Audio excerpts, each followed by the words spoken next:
Ever think about what the future of American muscle is going to sound and feel like? For ages, it was all about that loud V8 roar, the smell of gas, and that raw power you felt right in your gut. But what if I told you the future of muscle is here, and it's quiet? Well, not really. We're checking out a car today that's totally flipping the script, one that's stirring up more debate than anything I've seen in a while. It's the 2026 Dodge Charger Daytona EV. And guess what? It's got 4 doors now. All right, let's take a walk around this thing.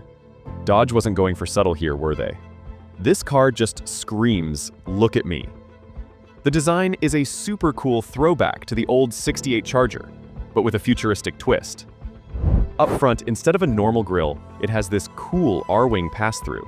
It's not just for looks, it actually helps with aerodynamics by pushing the car down. It's got these sleek, full-width LED headlights that give it a mean look. And the taillights in the back have the same vibe. This thing is huge, by the way. Over 206 inches long, even longer than the old Charger. And the biggest news is the 4-door sedan model. Dodge added 2 more doors but kept the same cool roofline and hatchback as the coupe. Does it make it less of a muscle car? Some people might think so, but for anyone who actually needs to use the back seats, it's awesome. The Scat Pack comes with big 20-inch wheels, but you can get even wider ones with the track package. That's some serious rubber, the kind you see on supercars. It's not all perfect though. The car sits pretty low, so you'll have to watch out for steep driveways. It looks like a total brawler. It's loud and proud, and you're definitely going to notice it. Okay, let's hop inside. The vibe keeps going in here. The dashboard is a total shout out to the '68 model, but it's been brought into the 21st century. You've got a choice between a 10.3-inch or a massive 16.0-inch screen for your gauges. In the middle, there's a 12.3-inch touchscreen that's tilted toward you, which is a nice touch. And check this out. The shifter is a cool, modern take on the old-school pistol grip. It just feels great to use. The seats are comfy, and with the 4-door version, you don't have to be a contortionist to get in the back. But here's the catch. For a car that costs this much, we're talking over 75 grand, some of the plastic bits feel a little, well, cheap. It's a bit of a letdown in what's otherwise a really cool interior.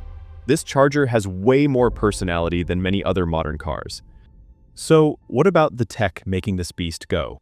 This is where it gets super interesting and a little controversial. Let's talk about the sound.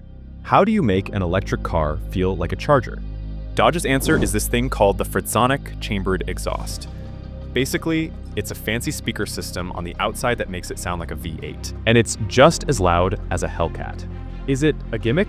Totally. Is it kind of cool? Yeah, for a lot of people it is. It gives the car a personality that a lot of other EVs are missing. But for others, it's just noise. You also get all the fun performance stuff you'd want, like launch control, a drift mode, and even a donut mode. But here's something that might bug the old school fans. You can't do a real old-fashioned burnout. The all-wheel drive system just won't let you, which feels a bit off for a Charger. Let's chat about how practical this thing is. Not a word you usually hear with muscle cars, right? But with the new hatchback style, the Charger is actually pretty handy. The trunk space is huge with about 23 cubic feet of room. If you fold the back seats down, you get over 37 cubic feet, which is more than a lot of SUVs. But if you're looking for a big front trunk or funk, you're gonna be let down. It's tiny, really only big enough for the charging cable. All right, here's the moment we've all been waiting for. What happens when you floor it? The Charger Daytona Scat Pack comes with 2 motors, all-wheel drive, and a big 100.5 kilowatt-hour battery. You get a crazy 670 horsepower and 627 pound-feet of torque. The result? It goes from 0 to 60 in a mind-blowing 3.3 seconds.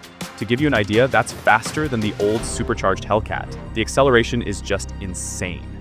But, and it's a big but, this car is heavy, like really heavy, almost 6,000 pounds. So while it's a rocket in a straight line, you can really feel that weight in the corners.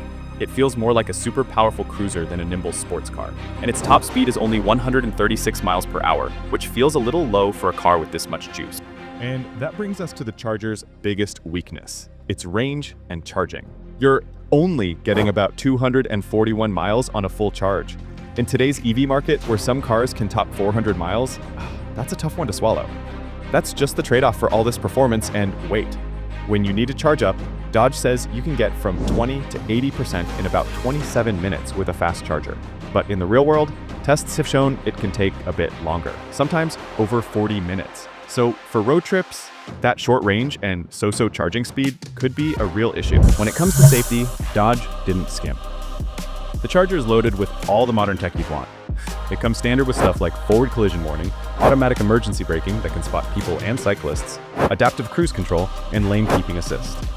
It's got all the smarts to go along with its muscle. So, how much is this going to set you back? Well, Dodge got rid of the cheaper RT model, so you're starting with the Scat Pack. You can expect the 4-door to start around $77,000. And even though they made the track package an extra option to keep the price down, there's no way around it. This is a pricey car. So, at the end of the day, the new Charger EV is a really interesting mix of things. It's an electric car that's trying its best to act like an old-school, gas-guzzling muscle car. It's a total performance beast that's also a pretty practical hatchback. It's got amazing acceleration, but is held back by its short range and heavy weight.